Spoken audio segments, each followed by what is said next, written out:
वही वीडियो देखो जो आए बिना ब्रेक के। अभी डाउनलोड करें तक ऐप।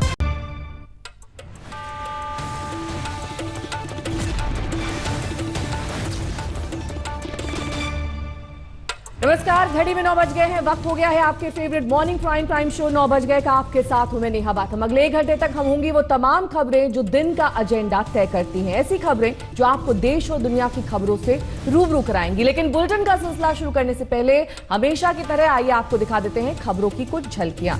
कोरोना केस में मुंबई की राह पर क्या दिल्ली भी चल पड़ी है, ये आज के इस बुलेटिन में शामिल होगा।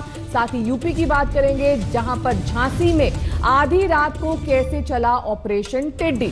साथ ही कोरोना वैक्सीन के कितने करीब पहुंच गया है भारत, इस पर भी बात होगी। और ठीक आधे घंटे बाद यानी कि सुबह 9:30 बजे देखिए 100 शहर 100 खबर।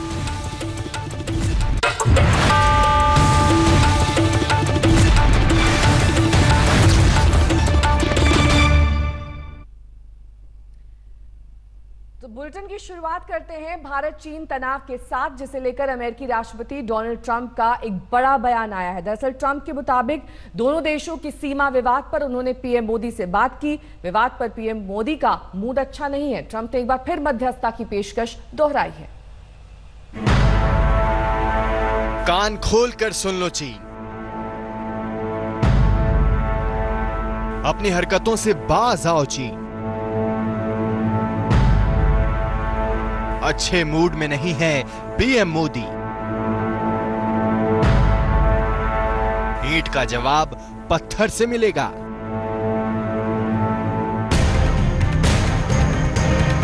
भारत चीन सीमा पर लद्दाख में पिछले कुछ दिनों से बढ़ रहे तनाव के बीच सुपर पावर अमेरिका की ओर से आया है एक बड़ा बयान। अमेरिकी राष्ट्रपति डोनाल्ड ट्रंप ने व्हाइट हाउस स्थित ओवल ऑफिस में मीडिया से बात करते हुए जो कुछ कहा, उससे इशारा मिलता है कि चीन की हरकतों पर पीएम मोदी क्या सोच रहे हैं। ट्रंप ने कहा कि मोदी का मूड ठीक नहीं है। But I can tell you, I did speak to Prime Minister Modi. He's not in a good mood about what's going on with China. Bharat चीन विवाद का जिक्र करते हुए ट्रंप ने कहा कि दोनों 1.4 अरब की विशाल आबादी और ताकतवर सेना वाले देश हैं। दोनों देश मौजूदा हालात से खुश नहीं लगते। Great, John. Yeah, they have a big conflict going with India and China. Is that what you're talking about? Yeah? Yes, sir. They have a big conflict going with India and China. Two countries with 1.4 billion people. Two countries with very powerful militaries. And India is not happy and probably China is not happy. Trump ने एक दिन पहले ही tweet कर इस विवाद में मध्यस्थता की इच्छा जताई थी। मीडिया से बात करते हुए उन्होंने एक बार फिर इस मध्यस्थता की पेशकश को दोहराया। I would do that.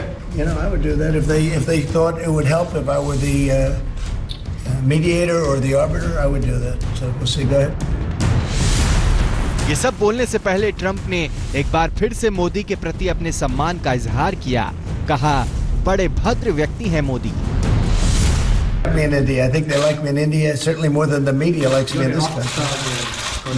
And I like Modi. I like your prime minister a lot. He's a great gentleman.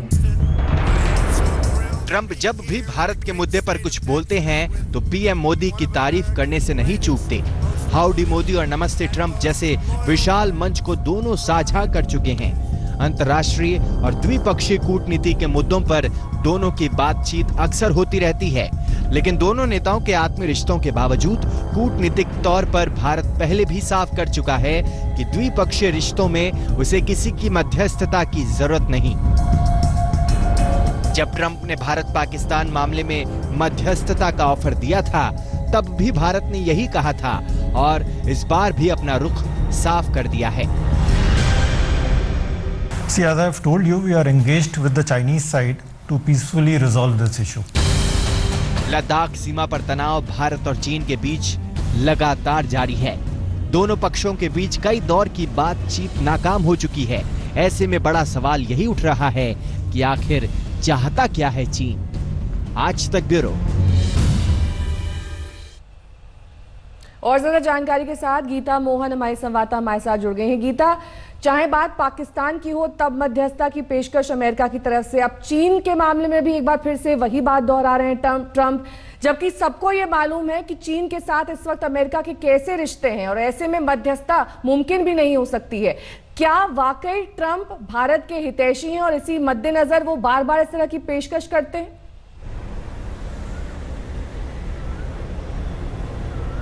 Bharat के दोस्त जरूर है, लेकिन ये स्टेटमेंट चीन को लेकर था, चीन को राइल करने के लिए था। लेकिन जो बड़ा स्टेटमेंट निकल कर आ रहा है वो ये है कि प्रधानमंत्री नरेंद्र मोदी और प्रेसिडेंट ट्रंप के बीच बातचीत हुई है LAC के टेंशंस को लेकर, जहां पर प्रधानमंत्री नरेंद्र मोदी ने डोनाल्ड ट्रंप को ये कहा कि वो नाखुश है, सिचुएशन जो बॉर्डर में चल रहा है चीन के साथ उसको लेकर काफी नाखुश है, उनका मूड काफी खराब है। तो ये काफी महत्वपूर्ण बातचीत थी दोनों लीडर्स के बीच में। अगर मीडिएशन की बात करें तो कहीं ना कहीं अगर आप देखें डोनाल्ड ट्रंप का जो स्टेटमेंट है वो वाटर डाउन हो गया है। अब वो ये कह रहे हैं कि अगर चीन और भारत चाहता है तो वो हेल्प करने के लिए अग्री करेंगे। पहले वो ऑफर कर रहे थे, अब वो ये कह रहे हैं कि चीन और भारत अगर चाहता है तो he'd be okay helping India। बहुत बहुत शुक्रिया गीता इस तमाम जानकारी के लिए। आपका गीता मोहन हमारे संवाददाता जानकारी देते किस तरह से ट्रंप ने एक बार फिर से मध्यस्थता की पेशकश की है, जिस तरीके से हालात इस वक्त LAC पर बने हुए हैं। बहरहाल लद्दाख में चीन और भारत की सेना आमने सामने है। चीन की हर चाल का माकूल जवाब देने के लिए LAC के पास भारत ने भी सैनिकों की संख्या बढ़ा दी है। विदेश मंत्रालय का यह कहना है कि भारत अपनी अखंडता और क्षेत्रीय संप्रभुता को बनाए रखने के लिए हर संभव उपाय करेगा।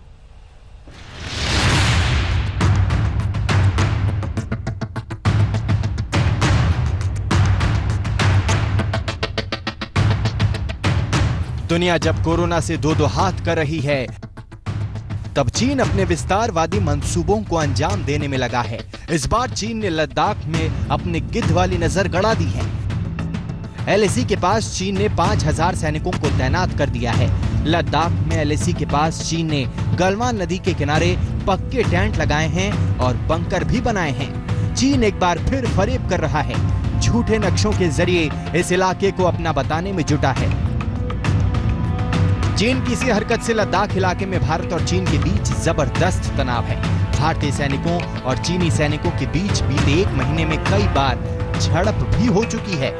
LAC के पास भारतीय सेना चीन की हर चालबाजी का माकूल जवाब दे रही है।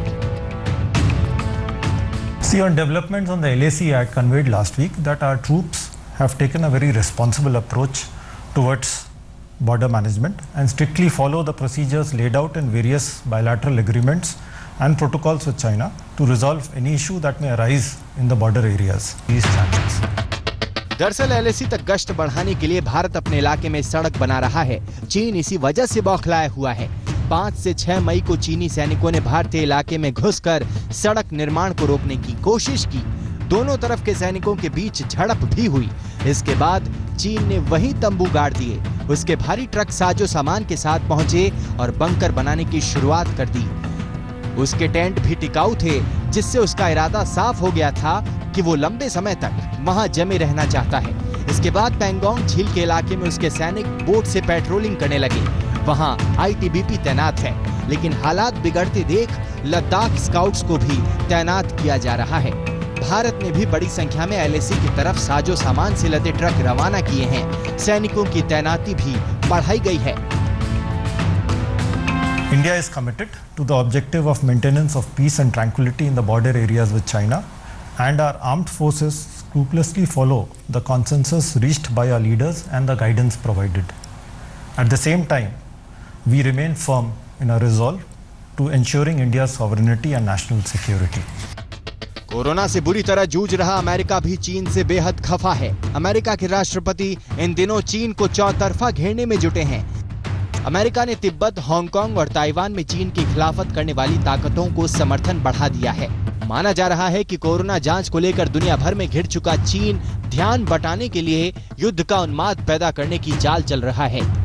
इस समय चीन कटघरे में खड़ा दुनिया के अंदर कोरोना को लेकर। वुहान का नाम आता है, चीन के बायोलॉजिकल वॉरफेयर का नाम आता है। सब देश जो है चीन के खिलाफ खड़े दिखाई देते हैं। ऐसे समय पर चीन चाहता है कि थोड़ी अटेंशन डाइवर्ट हो, लोग बाग दूसरी तरफ देखने लगे। तो ये जो आप देख रहे हैं, मेरा अनुमान है कि ये उसकी पोस्चरिंग है, उसका कोशिश कर रहा है कि कुछ इसमें से आवाज निकले, कुछ लोग बागों का ध्यान जो है दूसरी तरफ जाए। लद्दाख से पहले डोकलाम में भी चीनी सैनिक भारत से उलझ चुके हैं। जिस तरह से दोनों देशों ने बातचीत से विवाद को सुलझाया था, उम्मीद है कि इस बार भी बातचीत के जरिए विवाद सुलझा लिया जाएगा। गीता मोहन, दिल्ली, आज तक। और कोरोना से जुड़ा ताजा अपडेट आपको दिखा देते हैं, क्योंकि दिल्ली में पहली बार एक दिन में कोरोना के 1000 से ज्यादा मरीज आने से अब खलबली मच गई है। देश भर के मामले अब बढ़कर 1,65,799 हो चुके हैं। ठीक होने वाले मरीजों की संख्या 71,106 है, जबकि मौत का आंकड़ा 4,706 तक पहुंच चुका है। ये स्वास्थ्य मंत्रालय द्वारा जारी किए गए ताजा आंकड़े हम आपको दिखा रहे हैं। मरीजों की संख्या अब 1.5 लाख के पार पहुंच चुकी है।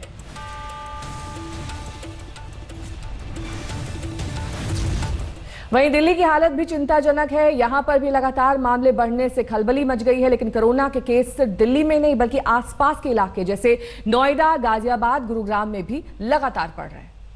दिल्ली में पहली बार एक दिन में 1000 से ज्यादा कोरोना केस। क्या मुंबई की राह पर चल पड़ी है दिल्ली? दिल्ली में पिछले कुछ दिनों से स्थिर चल रहे कोरोना ग्राफ में कल अचानक उछाल आया है। पहली बार दिल्ली में एक दिन में 1000 से ज्यादा कोरोना केस आए हैं।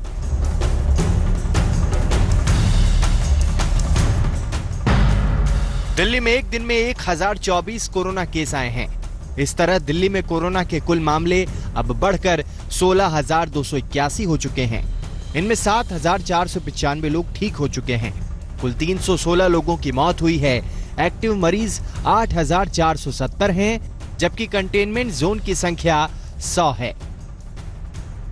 दिल्ली में कोरोना के बढ़ते केस में चिंता की बड़ी बात पुलिस कर्मियों का कोरोना की जद में आना है। सरिता विहार के एसीपी कोरोना पॉजिटिव पाए गए हैं।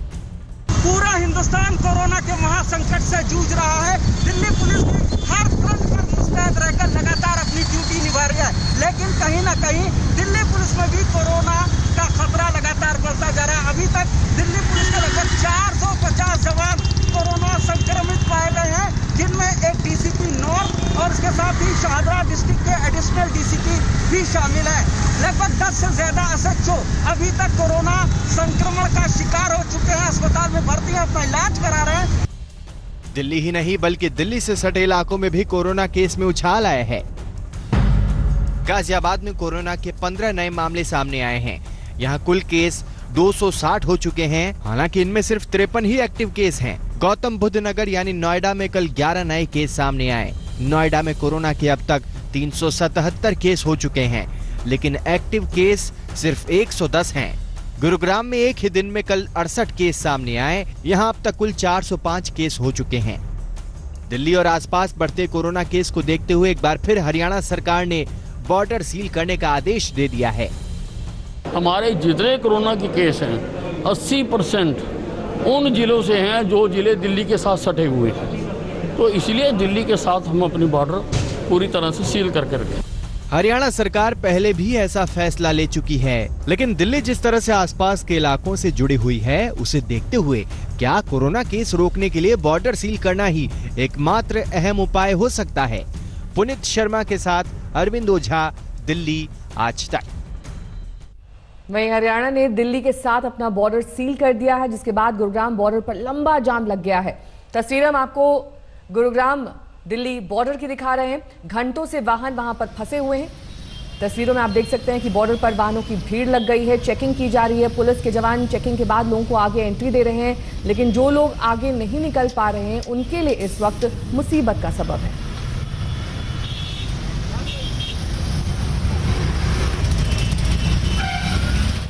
दिल्ली में कोरोना का विस्फोट हमने आपको दिखाया। अब बात महाराष्ट्र की करेंगे, क्योंकि कोरोना वहां पर काल बनकर टूट रहा है। बीते 24 घंटे में 85 लोगों की जान जा चुकी है।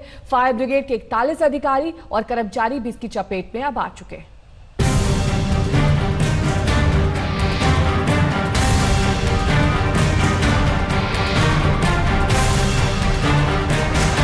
पूरा देश इस समय सबसे बड़े संकट से गुजर रहा है और उसमें भी महाराष्ट्र सबसे ऊपर है। पूरे देश के लगभग 1/3 कोरोना वायरस के केस इस राज्य में आ चुके हैं। लॉकडाउन और तमाम कड़े नियमों के बावजूद ये खतरनाक वायरस पूरी तरह से महाराष्ट्र को अपनी गिरफ्त में ले चुका है। बीते 24 घंटे में महाराष्ट्र में कोरोना के 2598 नए केस आए हैं, जबकि इसी 24 घंटे में कोरोना ने 85 लोगों की जिंदगी छीन ली। महाराष्ट्र में अब तक कुल केस 59,546 हो गए हैं, जबकि 1,982 लोगों की अब तक कोरोना से जान जा चुकी है। बात अगर महाराष्ट्र की राजधानी मुंबई की करें तो यहाँ हालात पूरे राज्य में सबसे चिंताजनक हैं। कोरोना के खिलाफ जंग में फ्रंट फुट पर काम कर रहे न सिर्फ मुंबई पुलिस के जवान, बल्कि अपनी जान पर खेलकर लोगों को बचाने वाले फायर ब्रिगेड के कर्मचारियों और अधिकारियों पर भी कोरोना का कहर टूटा है। पुलिस के बाद अब फायर ब्रिगेड के 41 जवान इस वायरस के चपेट में आ चुके हैं। इसमें से 22 फायर ब्रिगेड के अधिकारी और जवान इस समय अस्पताल में भर्ती हैं। इस 22 में से 4 की हालत सीरियस है और इन्हें आईसीयू में एडमिट किया गया है, जबकि 14 अधिकारी और जवान पॉजिटिव आने के बाद से होम क्वारंटीन हैं। अभी तक 3 कर्मचारी डिस्चार्ज हो चुके हैं, जबकि कोरोना 2 की जान ले चुका है।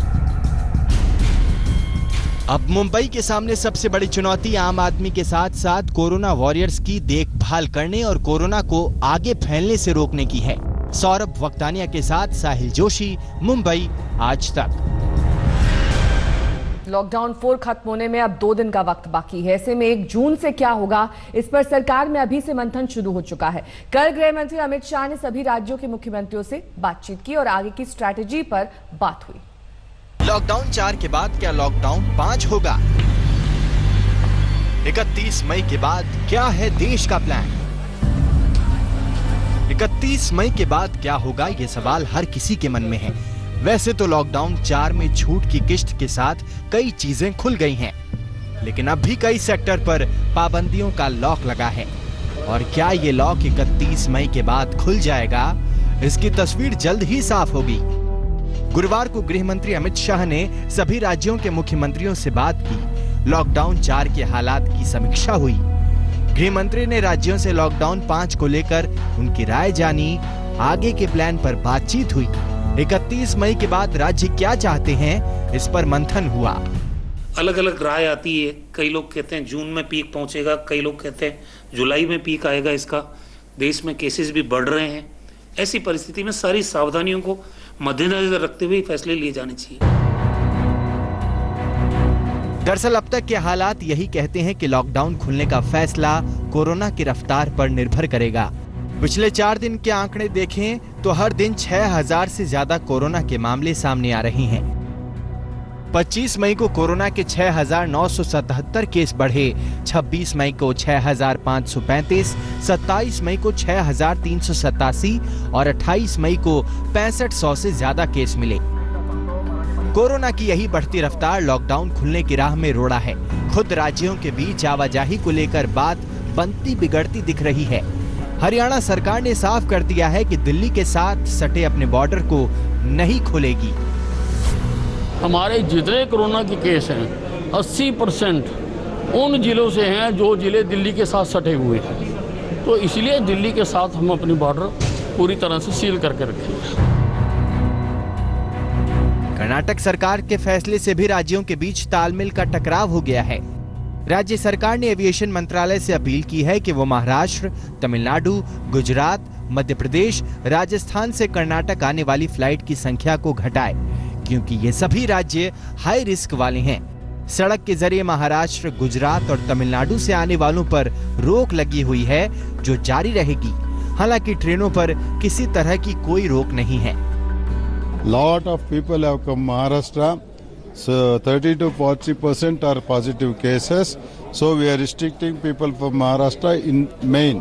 Second is Gujarat and Tamil Nadu. आज जिस तरह से 6 राज्यों से लोगों के जाने पर पाबंदी आयद की है, हमें लगता है ये उचित नहीं। जो MHA के गाइडलाइन है उसको पूरी तरह से भंग करने का काम किया जा रहा है। और अचंभव की बात यह है कि कर्नाटक की जनता को कर्नाटक में आने से रोका जा रहा है। हमें लगता है ये रवैया ठीक नहीं। लॉकडाउन को लेकर केंद्र पहले ही फैसला राज्य सरकारों पर छोड़ चुकी है। कोरोना के बढ़ते मामले ही राज्यों के लिए सिरदर्द बने हुए हैं। लॉकडाउन 5 को लेकर फैसला आसान नहीं होगा। जान और जहान दोनों को बचाना है। जितेंद्र बहादुर सिंह, दिल्ली, आज तक। टिड्डियों का खतरा अभी टला नहीं है। दिल्ली एनसीआर पर अब यह खतरा मंडराने लगा है, क्योंकि लगातार राजस्थान और एमपी में टिड्डियों के हमले के बाद अब दिल्ली एनसीआर में भी यह देखा जा रहा है। दिल्ली सरकार ने इस खतरे से निपटने पर काम करना शुरू भी कर दिया है। कल इसे लेकर एक हाई लेवल बैठक भी बुलाई गई। टिड्डी करेंगे नींद हराम।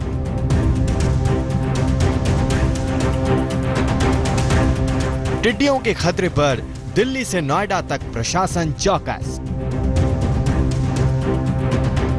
अब तक तो दिल्ली सरकार कोरोना को लेकर परेशान थी, लेकिन टीम केजरीवाल की परेशानी में एक और चिंता जुड़ गई है, वो है टिड्डियों की। समस्या इतनी गंभीर है कि कल दिल्ली के श्रम मंत्री गोपाल राय को अपने घर पर स्पेशल मीटिंग बुलानी पड़ी। बैठक में टिड्डियों के संभावित हमले पर चर्चा हुई। दिल्ली के अंदर हमने 2 दिन पहले सभी तात्कालिक मेजर लेने के लिए दिल्ली के जितने रेवेन्यू कमिश्नर्स हैं, डीएम हैं, तीनों एमसीडी को, उनके कमिश्नर को, एनडीएमसी को एडवाइजरी जारी कर दी है। दिल्ली सरकार के कृषि विभाग ने टिड्डियों के संभावित हमले से निपटने को लेकर एक एडवाइजरी भी जारी की है। एडवाइजरी में कहा गया है,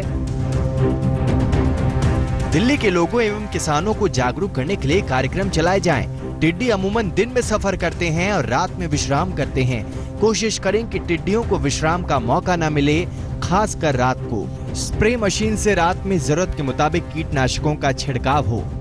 किसानों के साथ साथ जो पूरा दिल्ली के अंदर हॉर्टिकल्चर है, जो पेड़ पौधे हैं, नर्सरीज हैं, उस पर भी उनका जो है वो हमले से नुकसान की आशंका है। तो इसको देखते हुए पूरे दिल्ली के जितने डिपार्टमेंट जो एग्रीकल्चर और हॉर्टिकल्चर जितने विभागों के पास हैं, सबको एडवाइजरी जारी कर दी गई है। दिल्ली ही नहीं, नोएडा प्रशासन भी टिड्डियों के हमले को लेकर चौकस हो गया है। नोएडा प्रशासन ने टिड्डियों के हमले से बचने के लिए किसानों को अलर्ट किया है। फसलों को बचाने के लिए कमेटी बनाई है। दरअसल यूपी के सीमावर्ती राज्य मध्य प्रदेश और राजस्थान टिड्डियों के हमले का सामना कर रही हैं। ऐसे में यूपी सरकार खास तौर पर सतर्क है। सरकार की कोशिश है कि जो टिड्डी दल यूपी की ओर आने की कोशिश कर रहा है, अगर वो कहीं भी बैठने की कोशिश करे तो उसे वहीं मार दिया जाए। प्रयास ये किया गया है कि टिड्डी दल जो उत्तर प्रदेश की ओर आ रहा है, जहां कहीं पर भी बैठने की कोशिश करता है, उनके ऊपर छिड़काव करके उनको मार दिया जाए, या वो बैठने की स्थिति में नहीं रहते हैं तो शोर मचा करके उनको टीन, डब्बे, बक्से आदि मुंह की आवाज़ निकाल करके, या अन्य जो डीजे आदि हैं उनके द्वारा जो है वो आवाज़ निकाल करके, सायरन वगैरह बजा करके उनको भगा दिया जाए। पिछले कुछ दिनों से टिड्डी दल देश के कई सूबों के लिए भारी परेशानी का सबब बने हुए हैं। ऐसे वक्त में जब पूरा देश कोरोना संकट से जूझ रहा है, टिड्डियों के हमले ने संकट को डबल कर दिया है। दिल्ली से कुमार कुणाल के साथ आज तक ब्यूरो। हिमांशु मिश्रा हमारे संवाददाता से तमाम जानकारी के साथ हमारे साथ जुड़ गए हैं। हिमांशु, एक तरफ कोरोना की चुनौती, दूसरी तरफ टिड्डियों का ये दल, ऐसे में जो कल मीटिंग बुलाई गई उसमें क्या बिंदु सामने आए हैं? किस तरीके से आगे की रणनीति है इन टिड्डी दल से निपटने के लिए? देखिए, बिल्कुल सरकार की तरफ से जो है पूरी तरीके से जो है एहतियात बरती जा रही है। कल कृषि मंत्री नरेंद्र सिंह तोमर, उनके साथ दोनों एमओएस बैठक में मौजूद थे, उच्च अधिकारी थे। ये तय किया गया कि स्प्रे जो है टिड्डियों को भगाने के लिए वो न सिर्फ दिल्ली और जो है नोएडा, उसके अलावा जो है 11 अन्य राज्यों के लिए भी एडवाइजरी जारी की गई है, जिसमें दिल्ली है, उत्तर प्रदेश है, मध्य प्रदेश है, राजस्थान है, पंजाब है, महाराष्ट्र है। इन राज्यों के लिए भी एडवाइजरी जारी की गई है और ये कहा गया है कि स्प्रे जो है वो किया जाएगा हेलीकॉप्टर के जरिए और ड्रोन की मदद ली ठीक जाएगी। है, ऊंचे बहुत बहुत ऊंचे जो शुक्रिया पेड़ हैं हिमांशु उनके लिए। तमाम जानकारी के लिए आपका, क्योंकि यूपी के झांसी में कल देर रात टिड्डियों के खिलाफ एक बड़ा ऑपरेशन चलाया गया। झांसी की टहरौली तहसील के 2 गांवों में ये ऑपरेशन चला। दमकल गाड़ियों और दूसरे उपकरणों ने स्प्रे कर टिड्डियों को मार गिराया।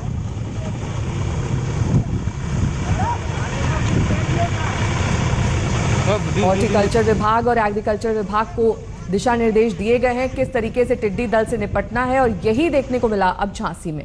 बात अब पाकिस्तान की करेंगे। पाकिस्तान की बौखलाहट अब इस कदर बढ़ चुकी है कि वो राम मंदिर के मामले में भी जहर उगल रहा है।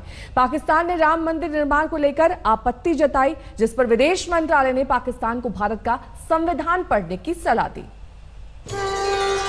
अयोध्या में भव्य राम मंदिर के दर्शन दूर नहीं, मंदिर की घंटियों की आवाज अभी से भक्तों के कानों में गूंज रही है।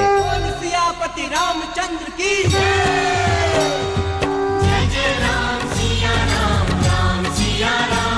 राम मंदिर के निर्माण के साथ ही देश के करोड़ों लोगों की आस्था का प्रतीक भव्य मंदिर के रूप में सामने होगा।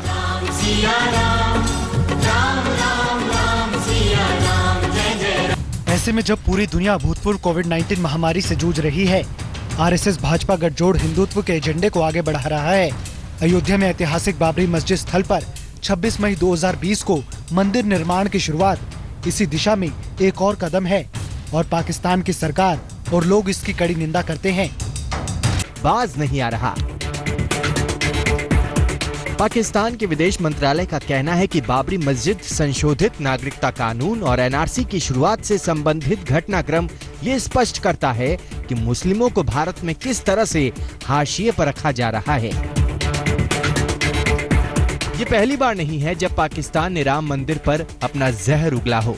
भारत की ओर से कई बार पाकिस्तान के बयान को खारिज किया जा चुका है। दरअसल कश्मीर में आतंकवाद के मोर्चे पर पाकिस्तान पस्त हो चुका है। उसे पीओके खोने का भी डर सता रहा है। भारत की बढ़ती ताकत से घबराया पाकिस्तान।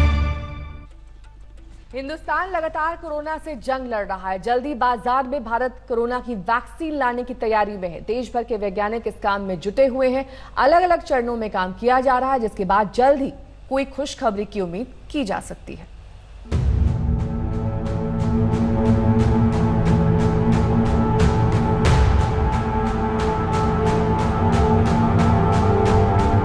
धरती पर तबाही का दूसरा नाम बन चुके कोरोना का आखिर कब होगा इलाज? ये एक ऐसा सवाल है जिस पर दुनिया भर के वैज्ञानिक काम कर रहे हैं। कोई कोरोना की दवा बनाने का दावा कर रहा है तो कोई वैक्सीन।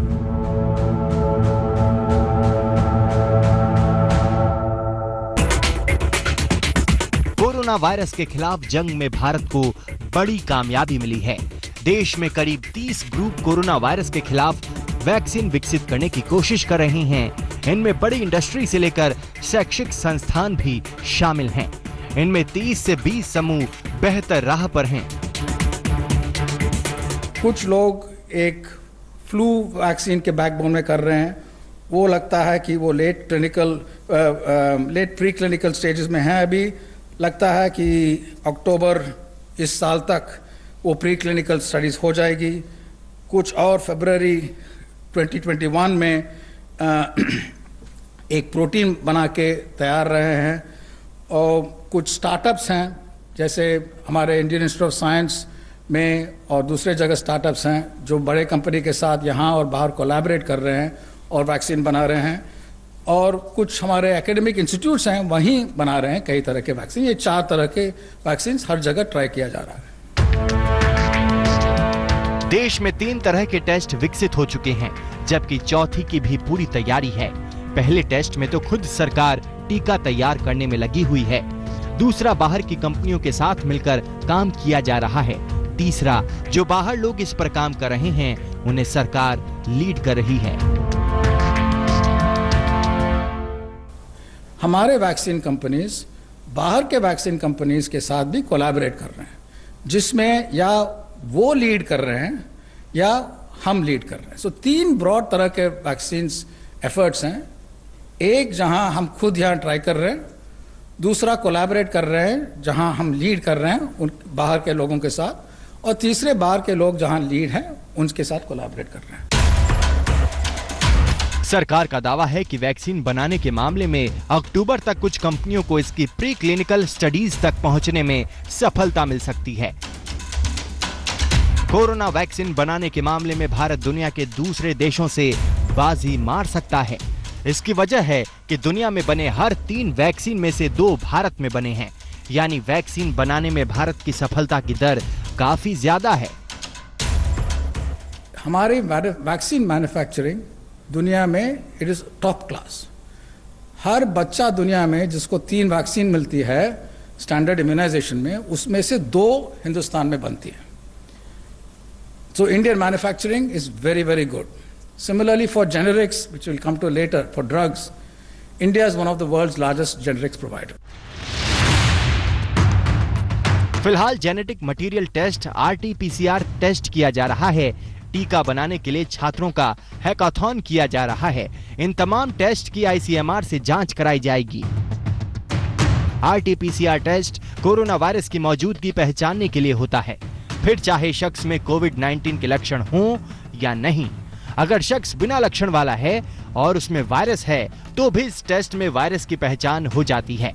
अभी तक कोरोना वायरस की बुनियादी प्रकृति में कोई भी बदलाव देखने को नहीं मिला है। ऐसे में अगले कुछ महीनों में राष्ट्रीय और अंतर्राष्ट्रीय दोनों स्तर पर निजी तौर पर किए जाने वाले परीक्षण उपलब्ध होंगे, जिसमें कई भारत से होंगे। भारत के टीका बनाने की सफलता के इतिहास को देखते हुए दुनिया को ये खुशखबरी हिंदुस्तान से मिल सकती है, जहां बड़ी बड़ी बीमारियों ने सरेंडर किया है। आज तक ब्यूरो। भारत ने वैक्सीन तैयार करने के लिए 1 साल का टारगेट रखा है, लेकिन इसकी राह आसान नहीं है, क्योंकि वैक्सीन बनाने की प्रक्रिया में कई साल लग जाते हैं, कई स्टेजेस होती हैं। ऐसे में अगर हिंदुस्तान सफल होता है तो ये किसी चमत्कार से कम नहीं होगा। हिंदुस्तान ने कोरोना को हराने की ठान ली है। देश के वैज्ञानिक कोरोना का इलाज ढूंढने के लिए दिन रात जुटे हुए हैं। एक के बाद एक सफलता भी मिल रही है। कोरोना जितनी तेजी से प्रभाव डाल रहा है, उसे देखते हुए इलाज को लेकर भी तेजी लाने की कोशिश की जा रही है। ऐसे में कोरोना वैक्सीन के लिए वैज्ञानिकों ने डेडलाइन तैयार की है। करीब 1 साल के अंदर वैक्सीन तैयार करने का प्लान है। अब हमारी कोशिश है कि जो 10 साल लगती है उसको 1 साल में करना चाहते हैं। अगर 1 साल में करना चाहते हैं तब हमें पैरेलल प्रोसेसिंग करनी पड़ेगी। Instead of working on one vaccine and seeing whether it works over a 10-year period and investing on that, we have to invest on 100 vaccines. The world is investing on more than 100 vaccines at the same time. हालांकि 1 साल के अंदर vaccine बनाने की राह आसान नहीं है। भारत ने जो टारगेट सेट किया है वो 2021 तक का है, यानी अधिकतम 18 महीने में वैक्सीन तैयार करने का प्लान है। उस लिहाज से वैक्सीन के अलग अलग स्टेज को समझते हैं, यानी academic research, pre clinical, phase 1, phase 2 और फेज 3 का टेस्ट, जो अगर सफल होता दिखता है तो इसके फैक्ट्री बनाने की प्रक्रिया, जिसके बाद निर्माण का काम शुरू करना और फिर वैक्सीन को बिक्री के लिए तैयार करना। ये इतना आसान नहीं है, क्योंकि वैक्सीन बनाने में औसतन 16 साल लग जाएंगे, जिनमें एक एक प्रोसेस 2 से 4 साल का समय लेती है। यानी इस लिहाज से कोरोना की वैक्सीन 2036 तक आनी चाहिए। ऐसे में अगर भारत 1 साल में वैक्सीन बनाने में कामयाब होता है तो ये किसी चमत्कार से कम नहीं होगा। ये बात देश के वैज्ञानिक भी अच्छी तरह से समझते हैं कि वैक्सीन को बनाने में कम से कम 10 से 15 साल का समय लगेगा। यही वजह है कि एक वैक्सीन में काम करने की बजाय करीब 100 से ज्यादा तरीके की वैक्सीन में काम किया जा रहा है। हालांकि वैक्सीन बनाने में खर्चा भी कम नहीं है। इसकी लागत $200 मिलियन के करीब होती है। लेकिन कोरोना जिस तरह से दुनिया में कोहराम मचा रहा है, उसे देखते हुए इसका परमानेंट इलाज बहुत जरूरी हो गया है और उम्मीद है कि भारत जल्द ही इस बीमारी को दुनिया से खत्म करने में कामयाब होगा। जल्द ही कोरोना की वैक्सीन बाजार में होगी। नमस्कार, मैं हूं अंजना ओम कश्यप। हमें उम्मीद है ये वीडियो आपको पसंद आया होगा। लेटेस्ट खबरों के लिए यूं ही देखते रहिए आज तक, और इस वीडियो के पसंद आने पर लाइक, शेयर एंड सब्सक्राइब करना ना भूलें।